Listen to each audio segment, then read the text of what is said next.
Hello बच्चा लोग, क्या हाल? सब मजा में? कैसे चली एग्जाम्स की प्रिपरेशन? बोर्ड्स के एग्जामिनेशन में अक्सर हम सीरियस हो जाते हैं, बहुत ज़्यादा ही बर्डन ले लेते हैं। आप बर्डन मत लो, इजीली बाई एंड बाई चीज़ों को प्रिपेयर करते रहो, सब बढ़िया ही होगा, है ना। अब बात करते हैं अपने वीडियो सीरीज में। हम चैप्टर पढ़ रहे हैं रिसोर्सेज एंड डेवलपमेंट। हमने अभी तक जान लिया है कि रिसोर्सेज किन्हें कहते हैं, हमने क्लासिफिकेशन शब्द का मतलब जान लिया है, एंड हमने रिसोर्सेज की क्लासिफिकेशंस भी कर लिया। फिर हमने जाना है कि रिसोर्स प्लानिंग क्या होती है, कंजर्वेशन क्या होती है, क्यों प्लानिंग ज़्यादा ज़रूरी है। फिर हमने लैंड के बारे में पढ़ा and land as a resource, हमने उस चीज़ को समझने की कोशिश करी। एंड आज की क्लास में हम लोग पढ़ने जा रहे हैं सॉइल एज अ रिसोर्स, क्योंकि लैंड के बाद सॉइल। फर्दर मैं पहले बता देना चाहता हूँ कि आगे जो भी रिसोर्सेज हैं वो हम आगे अगले फर्दर चैप्टर्स में पढ़ेंगे। फॉर एग्जांपल फॉरेस्ट के बारे में, वाइल्ड लाइफ के बारे में, वाटर के बारे में, इन सारी रिसोर्सेज को हम आगे फर्दर चैप्टर्स में पढ़ते रहेंगे। तो इस चैप्टर में अगर हम बात करें तो सॉइल एज अ रिसोर्स हमारा लास्ट टॉपिक बचता है, एंड इसी चीज़ को अभी हम लोग पढ़ने जा रहे हैं। तो मैं आदित्य भार्गव आप सभी का स्वागत करता हूँ अपने छोटे से प्यारे से channel Pathway the nexus of success में। ओके, तो अभी हम लोग पढ़ने जा रहे हैं कि सॉइल क्या है एंड सॉइल कितनी कैटेगरीज में बांटी जा सकती है। इंडिया में ये सारा का सारा सॉइल का डिस्ट्रीब्यूशन पैटर्न क्या है एंड कौन सा सॉइल किस चीज़ के लिए बेनिफिशियल है एंड वगैरह वगैरह, इन सब चीज़ों में हम पढ़ेंगे। ओके, तो सबसे पहले सॉइल है क्या एंड सॉइल अगर हम बात करें, soil is a resource. Why? Because soil हमारे लिए इम्पॉर्टेंट है। सॉइल से हमें बहुत सारी चीज़ें मिलती हैं जो कि हमारे रेगुलर डेली बेसिस पर रिक्वायरमेंट्स होती है, उनको फुलफिल किया जाता है। एग्जाम्पल के तौर पे हमें मिनरल्स चाहिए, मिनरल्स कहाँ से मिलेंगे? सॉइल से मिलेंगे। इट मीन्स कि सॉइल हमारे लिए one of the most important natural resource है, लाइक लैंड। अगर हम सॉइल्स की बात करें तो एक सॉइल प्रिपेयर कैसे होता है, और सर इसको प्रिपेयर होने में कितना टाइम लगता होगा। अगर हम सॉइल्स को देखें, ऑब्जर्व करें, तो even 1 centimetre of soil layer, 1 centimetre soil की लेयर प्रिपेयर होने में मिलियंस ऑफ ईयर्स लगते हैं। सर ये सॉइल कैसे प्रिपेयर होते हैं? सॉइल के प्रिपरेशन को कहते हैं हम लोग वेदरिंग ऑफ रॉक्स। होता क्या है कि रॉक्स के टूटने से, बहुत छोटे छोटे पार्टिकल्स में टूटने की वजह से जो चीज़ हमें फाइनली देखने को मिलती है, दैट इज कॉल्ड सॉइल। कैसे सर? नहीं ये समझ, मतलब थोड़ा सा समझ में नहीं आया। एग्जाम्पल के तौर पे हम ऐसा समझते हैं कि हमारे पास ये एक रॉक है। हुआ गया, नेचुरल एजेंट्स होते हैं हमारे पास, बहुत सारे नेचुरल एजेंट्स हैं जिनके एक्टिविटीज की वजह से हो सकता है कि ये जो रॉक है ये छोटे छोटे स्टोन्स, कंकर्स वगैरह में कन्वर्ट हो जाता है। फिर उसके बाद फर्दर उन एजेंट्स की मदद से ही, दूसरे एजेंट्स की मदद से ये और भी छोटे छोटे पार्टिकल्स में कन्वर्ट हो गया, एंड माइट बी ये और भी छोटे बारीक पार्टिकल्स में कन्वर्ट हो जाए, and this is called soil. यानी सॉइल और कुछ भी नहीं है, सॉइल इज वेरी डिग्रेडेड और डिकेड पार्ट ऑफ रॉक। यानी जब भी आपका रॉक जो है वो बहुत छोटे छोटे पार्ट्स में, वैसे डिग्रेडेड और डिकेड शब्द जो है वो थोड़ा गलत है, मुझे वेदर्ड बोलना चाहिए, कि जो वेदर्ड पार्ट होता है हमारे रॉक्स का, उन्हीं को हम कहते हैं सॉइल। सर ये सॉइल फॉर्मेशन में कौन कौन है? सॉइल फॉर्मेशन में नेचुरल एजेंट्स हैं। कौन कौन से सर? वाटर है, विंड है, टेम्परेचर है, माइक्रो ऑर्गेनिजम्स है, और इस तरीके के बहुत सारे एजेंट्स हैं जो कि हमारे सॉइल फॉर्मेशन में मदद करते हैं। सर वाटर कैसे, विंड कैसे, टेम्परेचर कैसे? एक छोटा सा एग्जांपल दे रहा हूं मैं, एंड उस एग्जांपल से आपको थोड़ा सा आइडिया लग जाएगा कि किस तरीके से रॉक की वेदरिंग होती है, एंड इस वेदरिंग की वजह से हमें फाइनली क्या मिलता है? सॉइल मिलता है। किसकी वेदरिंग हुई है? रॉक की। यानी रॉक की वेदरिंग की वजह से क्या मिला है हमें? वेदरिंग का मतलब क्या है सर? वेदरिंग का मतलब है टूटना। वेदरिंग का मतलब यहाँ पे मौसम नहीं है, यहाँ पे टूटना है। यानी रॉक के टूटने की वजह से हमें क्या मिला है? सॉइल मिला है। एग्जाम्पल के तौर पे समझो, लेट अस सपोज ये रॉक कहीं ऐसी जगह पे मौजूद है जो कि स्लोप एरिया है, एंड इस स्लोप से रिवर फ्लो करती है। इस रिवर के प्रेशर की वजह से, इस रिवर के काइनेटिक एनर्जी की वजह से ये रॉक जो है वो यहां से स्लाइड डाउन करता हुआ नीचे गिरता है, एंड नीचे किसी चीज के ऊपर टकराता है। टकराते ही क्या हुआ? टकराते ही ये छोटे छोटे पार्ट्स में कन्वर्ट हो गया, छोटे छोटे स्टोन्स में कन्वर्ट हो गया। फिर ये फर्दर माइट बी यही वाटर इसको कैरी ऑन करके लेके जाती है, कहीं और जाके ये क्या होता है? हिट होता है। रिवर के कोर्स के दौरान, रिवर के मूवमेंट के दौरान ये बार बार कहीं ना कहीं टकराता जाता है, एंड इस बार बार टकराने की वजह से, बार बार कोलिजन्स की वजह से ये जो रॉक है, ये जो स्मॉलेस्ट स्टोन्स हैं, ये फर्दर और ज्यादा छोटे छोटे पार्ट्स में कन्वर्ट होते जाते हैं, एंड और भी ज्यादा छोटे छोटे पार्ट्स में कन्वर्ट होते जाते हैं, and finally take a shape of soil, and finally ये सॉइल बन जाते हैं। ये एक छोटा सा एग्जांपल दिया मैंने वाटर के लिए। सिमिलर तरीका विंड का हो सकता है। टेम्परेचर सर कैसे काम करता है? टेम्परेचर की वजह से होता गया है, जब भी टेम्परेचर चेंजेस आती हैं तो बॉडीज कॉन्ट्रैक्ट और रिलैक्स भी होती है। अगर आपने क्लास 9th में चैप्टर 1 साइंस का पढ़ा हुआ है तो आपने देखा होगा वहां इफेक्ट ऑफ टेम्परेचर। वहां साफ साफ बताया जाता है कि भाई सॉलिड्स जो होते हैं उसके पार्टिकल्स एक्सपैंड होकर लिक्विड्स बन जाते हैं बाय इंक्रीजिंग टेम्परेचर। फिर लिक्विड्स का टेम्परेचर इंक्रीज करो तो ये जो लिक्विड्स हैं इनके पार्टिकल्स और एक्सपैंड होके, बोले तो अलग अलग होके, एंड ये फाइनली शेप ले लेते हैं गैसेस का। इट मीन्स जब भी टेम्परेचर में वेरिएशन आता है तो पार्टिकल्स की अरेंजमेंट बदलती है, एंड उस अरेंजमेंट की बदलो, इस अरेंजमेंट के बदलने की वजह से ये एक दूसरे के ऊपर फोर्स लगाते हैं, एंड ये जो फोर्स होती है जो कि टेम्परेचर चेंज की वजह से लगी है, यही फोर्स इनके ब्रेकडाउन में भी मदद करती है। यानी water, wind, temperature, micro organism, even micro organism जो छोटे छोटे बैक्टीरियाज वगैरह होते हैं, इनके पास एसिड्स होते हैं, केमिकल्स होते हैं, जो कि वो वाइल परफॉर्मिंग देयर एक्टिविटीज, कोई भी कार्य करते वक्त वो उस एसिड को या अपने अंदर जो ऑर्गेनिक केमिकल मटेरियल रखा हुआ है वो उसको छोड़ देते हैं, and even that chemicals can also help in weathering of these rocks. It means ये लोग हैं कौन? ये सारे के सारे एजेंट्स हैं, ये सारे के सारे नेचुरल एजेंट्स हैं जो कि हमें सॉइल फॉर्मेशन में मदद करते हैं, जो कि हमारे लिए सॉइल बनाते हैं। एंड कैसे बनाते हैं? किसकी मदद से बनाते हैं? रॉक्स से। रॉक्स की मदद से, मतलब रॉक्स को फाइनली ये सॉइल में कन्वर्ट करते हैं। तुम्हें क्या लगता है कि ये प्रोसेस होने में 1 से 2 मिनट लगता होगा? ऐसा कुछ भी नहीं है। ये प्रोसेस होने में मिलियंस ऑफ ईयर्स लग जाते हैं, एंड तब जाके हमें 1 सेंटीमीटर ऑफ द सॉइल मिलता है। समझ सकते हो ये बहुत लंबा प्रोसेस है सॉइल फॉर्मेशन। एंड शायद अभी आप लोग ये भी समझ चुके होंगे कि what is soil. Soil is nothing but very small weathered rocks, and यही सॉइल जो होती है वो हमारे लिए मददगार होती है for cultivation, for plant growth, for various purposes. अगर हम सॉइल की लेयर्स की बात करें तो सॉइल्स को आप 4 प्रोफाइल्स में बांट। तो सॉइल्स की हम लोग प्रोफाइल्स अगर हम देखें तो सॉइल का प्रोफाइल भाई साहब, सर बायोडाटा है क्या? नहीं नहीं, बायोडाटा नहीं है। मतलब सॉइल्स की हॉरिजॉन्स क्या है, इसकी वर्टिकल लेयरिंग कैसी है। अगर ऊपर वाले की बात करें तो इसको हम कहते हैं टॉप सॉइल।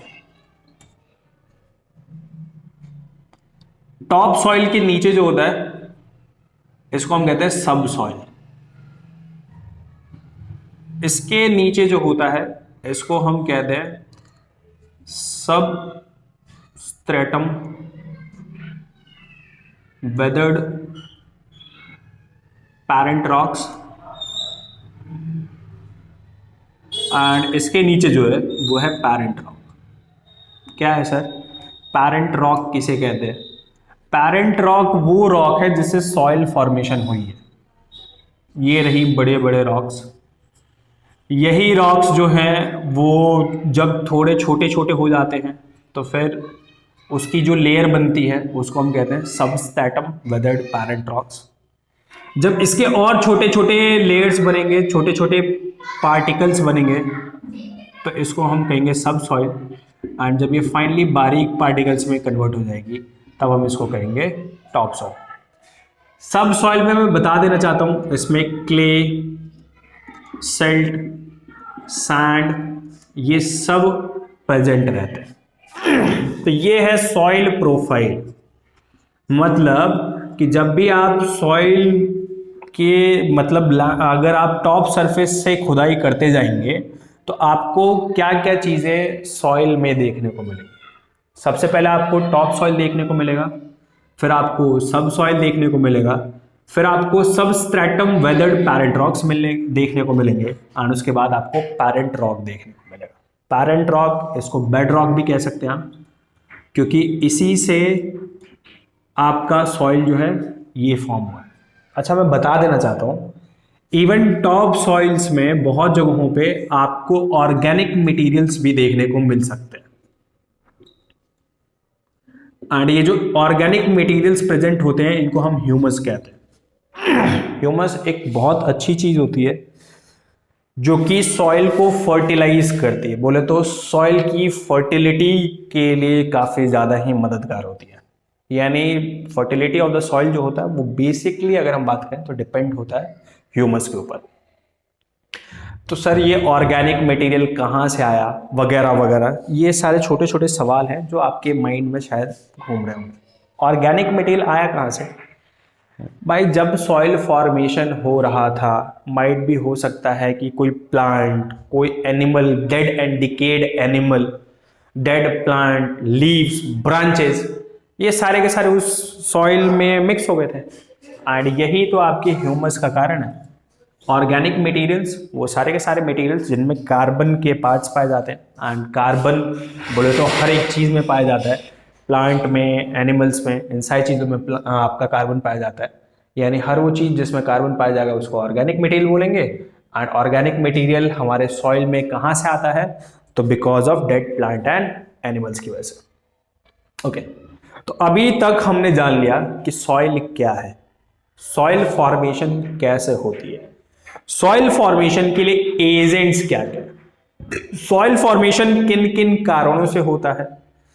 तो सर सॉइल फॉर्मेशन के पीछे अभी अभी हम लोगों ने देखा बहुत सारे रीजंस थे। वाटर हो गया, विंड हो गया, ये जिन्हें हम क्या कहते हैं, एजेंट्स भी कहते हैं। सॉइल किस टाइप का होगा ये किस बात पे डिपेंड करेगा?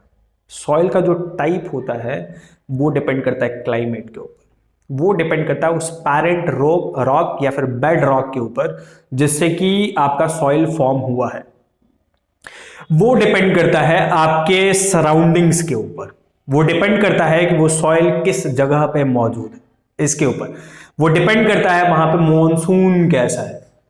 इट मीन्स कि सॉइल की जो प्रॉपर्टीज होती हैं, केमिकल प्रॉपर्टीज, फिजिकल प्रॉपर्टीज, उसका कलर, उसका टेक्सचर, उसकी फर्टिलिटी, वो सारी की सारी चीजें जो होती हैं वो बहुत सारे फैक्टर्स, छोटे मोटे फैक्टर्स पर डिपेंड करती है।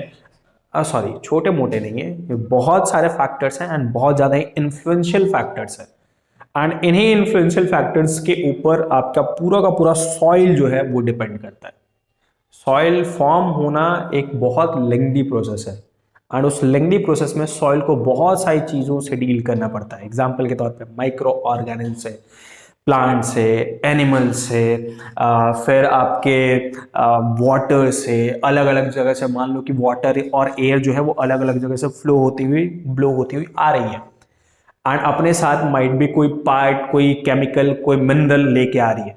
तो फाइनली जब वो सॉइल में या सॉइल से या रॉक से गुजरेगी तो क्या होगा, उसके अंदर वो केमिकल के भी आपको प्रॉपर्टीज देखने को मिलेंगी या वो केमिकल या वो मिनरल देखने को मिलेगा। इट मीन्स कि सॉइल की क्या क्वालिटी है वो सिर्फ एक या दो फैक्टर्स डिसाइड नहीं करते हैं। सॉइल का जो whole prolonged period of time जो है, वो सारे के सारे टाइम में वो जिन जिन चीज़ों से इंटरेक्ट हुई है, वो सारी की सारी चीज़ें डिसाइड करवाती हैं कि सॉइल किन सब चीज़ों से मिलकर बनी। मतलब सॉइल के क्या क्या फीचर्स हैं, सॉइल के केमिकल फीचर्स क्या हैं, सॉइल के फिजिकल फीचर्स क्या हैं, वो सारे के सारे इन्हीं सब चीज़ों पे डिपेंड करती है। यानी अब हमें ये जान लेना चाहिए कि सॉइल की क्लासिफिकेशन क्या क्या है, क्योंकि इससे एक आइडिया लगेगा हमें कि सॉइल कितने टाइप के होते हैं, कौन कौन से टाइप के होते हैं। हम जो भी क्लासिफिकेशन पढ़ने वाले हैं सॉइल की, वो इंडियन कॉन्टेक्स्ट में पढ़ने वाले हैं, वो किसी फॉरेन कॉन्टेक्स्ट में नहीं पढ़ने वाले। हम इंडिया की नज़रिए से देखने वाले हैं कि कौन कौन से सॉइल्स यहाँ पर मौजूद हैं, एंड फाइनली उन्हीं के बारे में थोड़ा बहुत छोटा मोटा उन्हीं के बारे में जानने वाले हैं। तो अब शुरू करते हैं अपनी क्लासिफिकेशन। तो अब शुरू करते हैं हम लोग क्लासिफिकेशन, एंड हम अभी पढ़ने जा रहे हैं एलुवियल सॉइल के बारे में। पहली बात कि एलुवियल सॉइल किस सॉइल को कहते हैं? वो सॉइल जो रिवर्स की वजह से आती है, रिवर डिपॉजिट्स की वजह से आती है, उस सॉइल को हम कहते हैं एलुवियल सॉइल।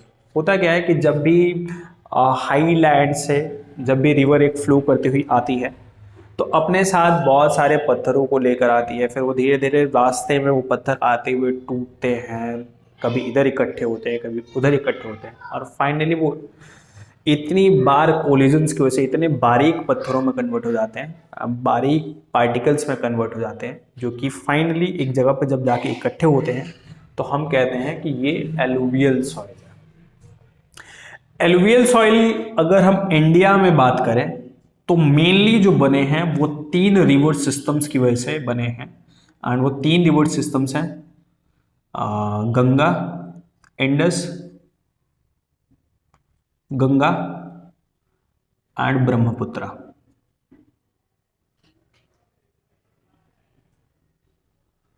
अगर मैं इंडियन मैप सिस्टम में लेट अस सपोज ये डायमंड जो है वो हमारा इंडिया का मैप है ना, ये डायमंड मैप बहुत प्यारा मैप है भाई।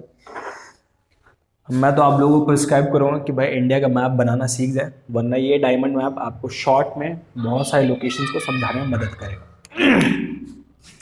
यहाँ पर आपकी इंडस फ्लो कर दी है ऐसे।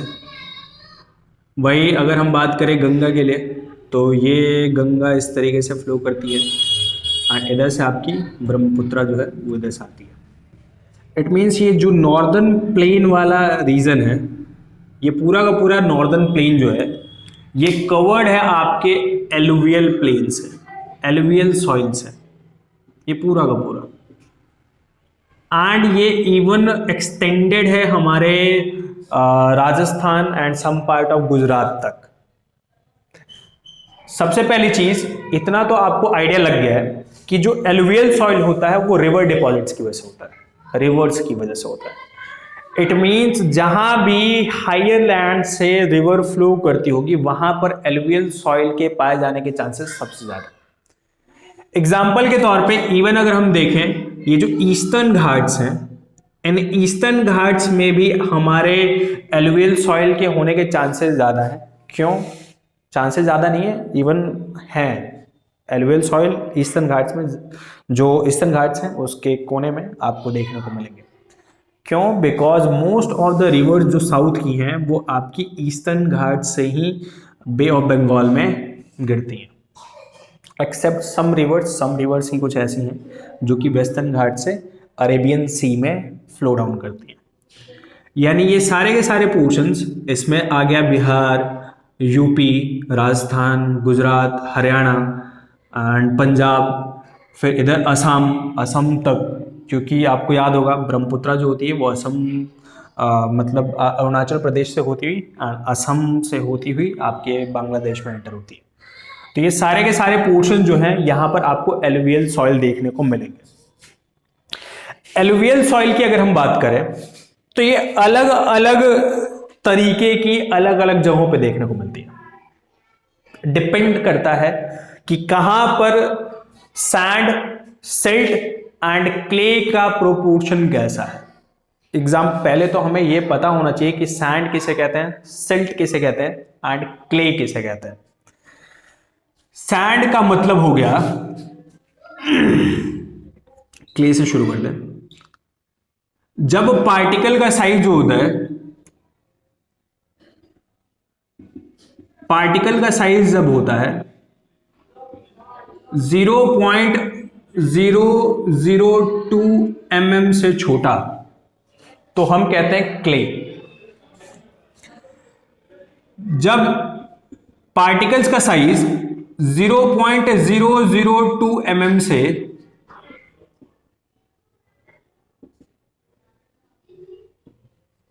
0.05 mm तक का होता है, तो फिर हम उसको कहते हैं सेल्ट। एंड सैंड का मतलब है कि पार्टिकल का साइज जो होगा वो ग्रेटर देन 0.05 mm होगा। दोबारा, क्ले क्ले हम तब कहेंगे जब सॉइल के पार्टिकल्स का साइज जो है वो 0.002 mm से छोटा हो। सेल्ट हम तब कहेंगे जब पार्टिकल्स का साइज 0.002 mm से लेकर 0.05 mm तक का हो। एंड सैंड हम तब कहेंगे जब पार्टिकल्स का साइज 0.05 mm से बड़ा हो। यानी एलुवियल सॉइल को अगर आप देखेंगे तो कहीं पर क्ले आपको ज्यादा देखने को मिलेगा, कहीं पर आपको सिल्ट ज्यादा देखने को मिलेगा, कहीं पर आपको सैंड ज्यादा देखने को मिलेगा। ये डिपेंड करेगा on the course of the river. River का जो पाथ है, रिवर का जो रास्ता है, उसके ऊपर डिपेंड करेगा कि एलुवियल सॉइल में कौन सी चीज कहां पर ज्यादा मात्रा में। लेकिन क्योंकि वो रिवर की वजह से ही बनी है, इसीलिए हम कहेंगे उसको एलुवियल सॉइल है। इट मींस कि एलुवियल सॉइल का मतलब है रिवर डिपॉजिट से बनी हुई सॉइल। एंड इस सॉइल में क्ले, सिल्ट एंड सैंड की मात्रा वेरी करती रहती है। कहीं पर आपको शायद क्ले की मात्रा देखने को ज्यादा मिल जाए, तो कहीं पर आपको सैंड की मात्रा देखने को ज्यादा मिल सकती है। वहीं अगर हम बात करें, अगर इन तीनों का प्रोपोर्शन इक्वल हो, इफ इक्वल इन प्रोपोर्शन, तो फिर हम सॉइल को लोमी सॉइल भी कहते हैं।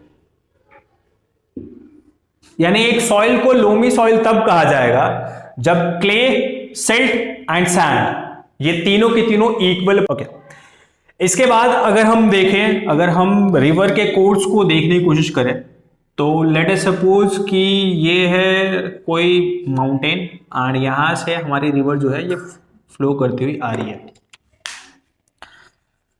लेट अस सपोज ये हमारी माउंटेन एंड यहां से हमारी रिवर जो है वो फ्लो करती हुई आ रही है। तो इस तरीके से फ्लो करती हुई आएगी। इसको हम कहेंगे अपर कोर्स एंड ये आपका लोअर कोर्स।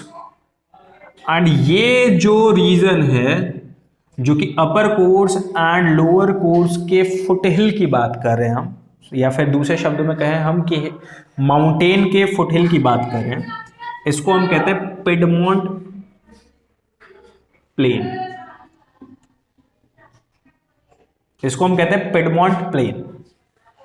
अब इस पिडमोंट प्लेन का नाम अलग अलग जगहों पे अलग अलग। एग्जाम्पल के तौर पे अगर हम बात करें, हमारे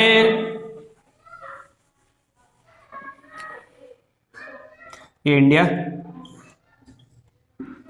एंड यहां से बात करते हैं, इधर पंजाब हरियाणा वाला पोर्शन है, यहां पर इस पिडमोंट प्लेन को चोस कहा जाता है। वहीं यूपी, बिहार एंड वेस्ट बंगाल वाले पोर्शन की अगर हम बात करें, इनको हम तराई क्षेत्र कहते हैं, तराई रीजन कहते हैं। एंड फिर जो नॉर्थ ईस्टर्न पार्ट्स हैं, इनमें पिडमोंट प्लेन्स को दुआर्स कहा जाता है। ये क्यों बता रहे हो सर आप पिडमोंट प्लेन्स के बारे में? इसके पीछे रीजन ये है कि ये जो पिडमोंट प्लेन्स हैं, इनमें आपके एलुवियल सॉइल्स आपको देखने को मिलते हैं। एंड अगर हम देखें, अगर आप रिवर वैलीज के करीब में जाएंगे, तो फिर आपको एलुवियल सॉइल के जो पार्टिकल साइज होगा वो आपको बड़ा देखने को मिलेगा। एंड वहीं अगर आप पिडमोंट प्लेन्स पर देखें तो एलुवियल जो सॉइल होता है इसके पार्टिकल्स का साइज आपको थोड़ा सा बिगर देखने को मिलेगा। बिगर मतलब अभी बिगर ही कहते हैं, हाँ बिगर से बड़ा यानी कोर्स आपको देखने को मिलेगा, कोर्स पार्टिकल साइज देखने को मिलेगा। कहाँ पे? पिडमॉन्ट प्लेन्स में। दोबारा पहले मैंने बताया पिडमॉन्ट प्लेन्स किन्हें कहते हैं। पिडमॉन्ट प्लेन्स माउंटेन्स के फुटहिल्स को कहा जाता है। पिडमॉन्ट प्लेन्स के अलग अलग जगहों पे अलग अलग नाम है। पंजाब हरियाणा वाले पोर्शन में इसको चूस कहा जाता है। फिर आपके यूपी बिहार एंड असम वाले, वेस्ट बंगाल वाले पोर्शन में अगर हम देखें तो इसको तराई रीजन कहते हैं। एंड उसके बाद आपके नॉर्थ ईस्टर्न पार्ट्स में अगर हम बात करें तो माउंटेन्स के फुटहिल्स को द्वार्स कहा जाता है। एंड फिर मैंने ये बताया कि आपका जो पिडमॉन्ट प्लेन्स है वहां पर आपके एलुवियल सॉइल के पार्टिकल्स का साइज बड़ा देखने को मिलता है, कंपेरेटिवली बड़ा। एंड उससे थोड़ा नीचे जाएंगे तो आपको थोड़े छोटे छोटे लेकिन नॉर्मल सॉइल के साइज से बड़ा पार्टिकल साइज देखने को मिलेगा।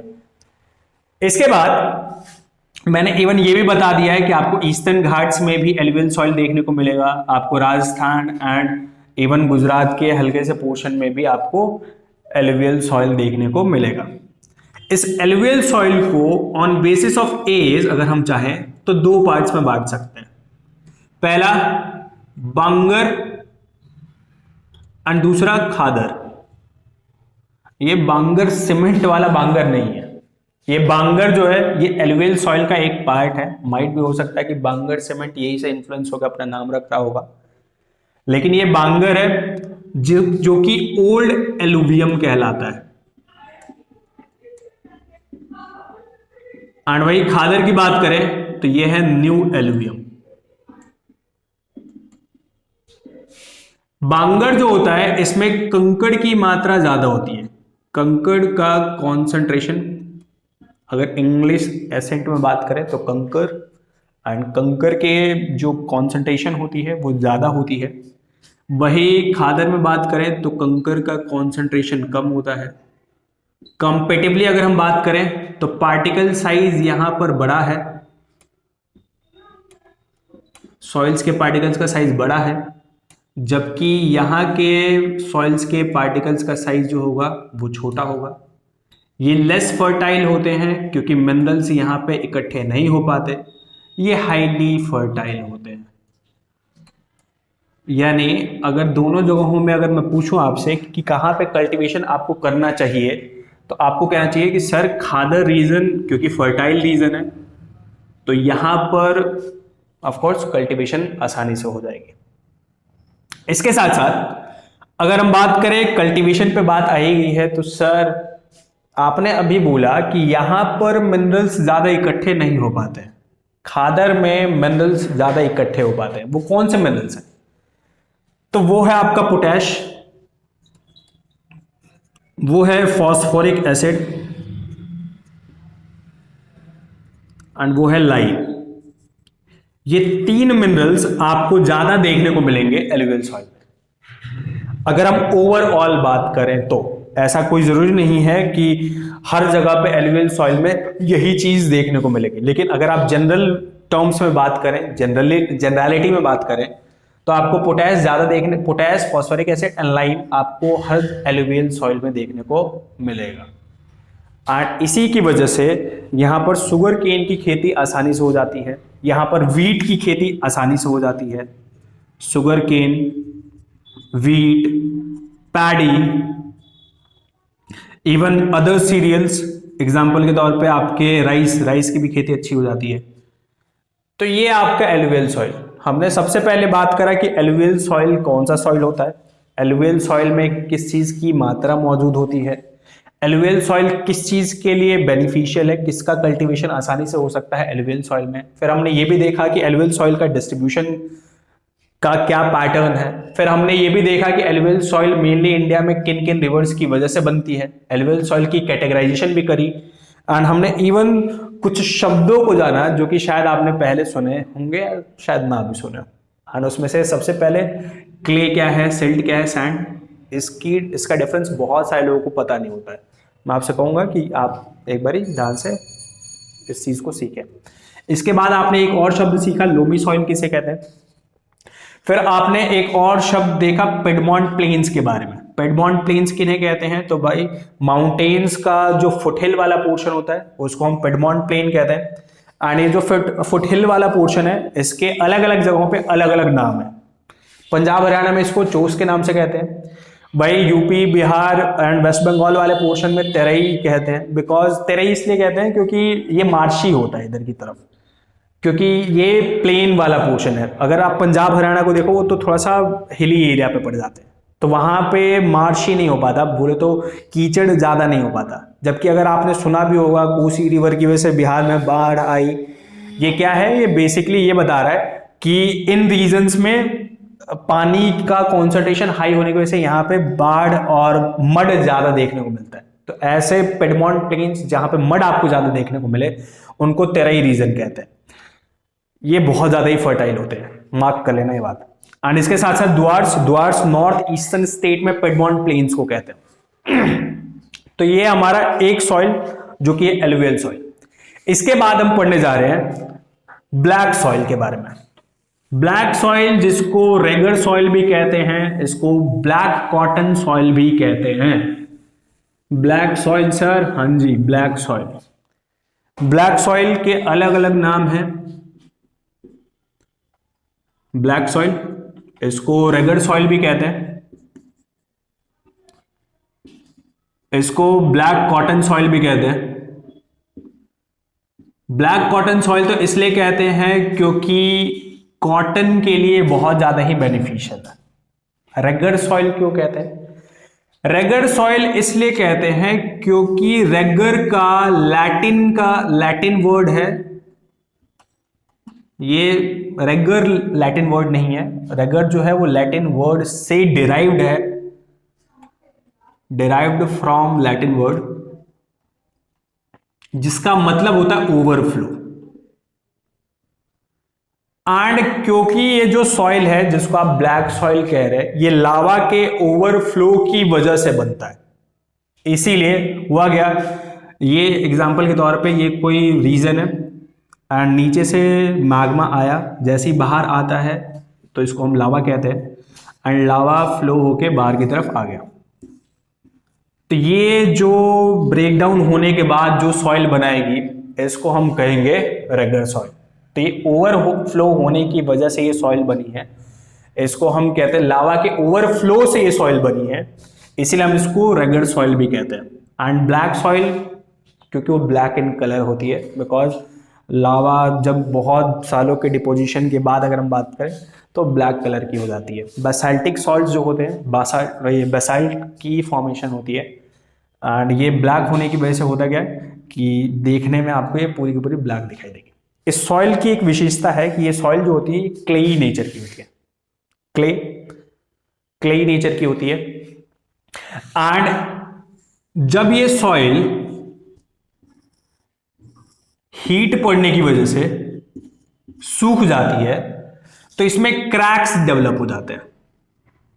एंड ये क्रैक्स जो होते हैं ये मदद करते हैं सॉइल को एरिएशन में, या दूसरे शब्दों में कहो इनफिल्ट्रेशन में। इनफिल्ट्रेशन का मतलब है कि वाटर को ये एब्जॉर्ब कर लेगा, क्योंकि क्रैक डेवलप हुआ तो वाटर को एक रास्ता मिल गया अंदर की तरफ जाने के लिए, तो इनफिल्ट्रेशन में मदद करता है। इट मीन्स कि ये जो सॉइल होते हैं इन सॉइल में खुद को वेट कर लेने की एबिलिटी मौजूद होती है, सेल्फ एरिएटिंग एबिलिटी मौजूद होती है। एंड ये बहुत अच्छा है क्योंकि जनरली अगर सॉइल सूख जाता है तो वो खराब हो जाता है, उसके खराब होने के चांसेस ज्यादा होते हैं। जबकि ब्लैक सॉइल को देख रहे हो ये खुद को रिपेयर कर लेती है बाय डेवलपिंग क्रैक्स डेवलप करेगा, जिससे वाटर जो बाहर में है वो सिप इन कर सकता है, सिप इन करेगा तो फिर जो सॉइल है वो गीली हो जाएगी, वेट हो जाएगी, and finally it will become useful for our cultivation. ये आपकी ब्लैक सॉइल। ब्लैक सॉइल के लिए अभी मैंने थोड़ी देर पहले बताया कि कॉटन के लिए मोस्टली यूज होती है। कॉटन की खेती यहाँ पे बहुत ज्यादा ही होती है। सबसे पहले ब्लैक सॉइल को रेगर सॉइल भी कहते हैं, ब्लैक कॉटन सॉइल भी कहते हैं। क्यों भाई रेगर सॉइल क्यों कहते हैं? बिकॉज लावा के ओवरफ्लो से बनती है। ब्लैक कॉटन सॉइल क्यों कहते हैं? क्योंकि कॉटन के लिए ज्यादा प्रचलित होती है। ब्लैक सॉइल की एक विशेषता होती है कि ब्लैक सॉइल जो है वो आपके इनफिल्ट्रेशन, इसमें सेल्फ इनफिल्ट्रेशन एबिलिटी होती है, यानी ये गीली नहीं होगी। हाँ, इस सॉइल की अगर हम बात करें तो ये सॉइल बहुत ज्यादा ही टफ हो जाएगी अगर आप पहले शावर पे इसको क्या कहते हैं टिलिंग ना करो। इट मीन्स जो नीचे की मिट्टी है उसको ऊपर की तरफ ना लेकर आओ, तो क्योंकि क्लेई टाइप की है ये एंड बारिश की वजह से ये फिसलने लगेगी, तो फिर आपको वर्क करने में बड़ा मेहनत करना पड़ेगा। यानी फर्स्ट शावर होते ही उसकी टिलिंग कर दो, फिर ये बहुत आसानी से आप इसको यूज कर सकते हैं।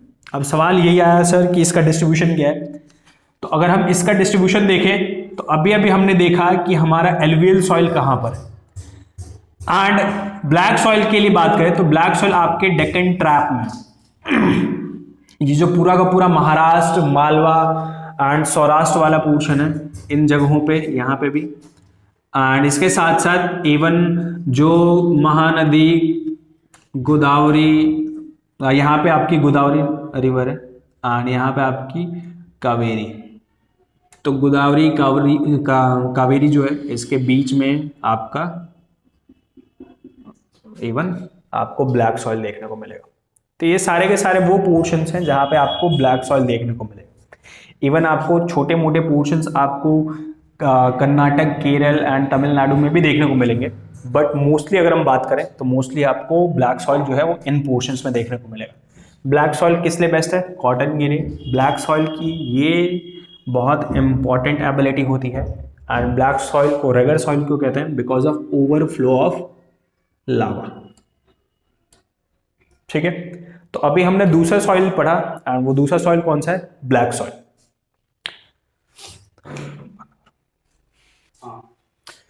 तो अभी के वीडियोस में हमने दो मेन सॉइल्स के बारे में पढ़ा, एलुवियल सॉइल के बारे में, फिर हमने ब्लैक कॉटन सॉइल के बारे में पढ़ा या ब्लैक सॉइल के बारे में पढ़ा। बाकी जो भी सॉइल टाइप्स हैं उनको हम अगली क्लास में पढ़ेंगे। आपके पास 4 और सॉइल टाइप्स बचे हुए हैं एंड उनके बारे में हम अगली क्लास में पढ़ेंगे। फिर हम जानेंगे सॉइल कंजर्वेशन, सॉइल इरोजन क्या है एंड सॉइल कंजर्वेशन क्या है, और ये सारी चीज़ें हम पढ़ते हुए इस चैप्टर को फिनिश कर देंगे। ओके, तो फाइनली 8 मार्च होली है। सबसे पहले happy Holi from my side and Pathway के परिवार की तरफ से आप सभी को हैप्पी होली। सब लोग मस्त रहिए, कामली। हाँ भाई, पेपर की तैयारी के में कोई समझौता ना करें, एग्जाम्स की प्रिपरेशन बढ़िया तरीके से करें। होली को शांति से और साथ में हेल्दी तरीके से, नॉन हेल्दी तरीके से बिल्कुल सेलिब्रेट मत कीजिए। लाइक भैया अपन, है ना, समझ रहे हो ना, तो वो चीज़ों को एक अच्छा इन्वायरमेंट बना कर रखें एंड साथ में और कुछ नहीं, बस हैप्पी होली। Thank you.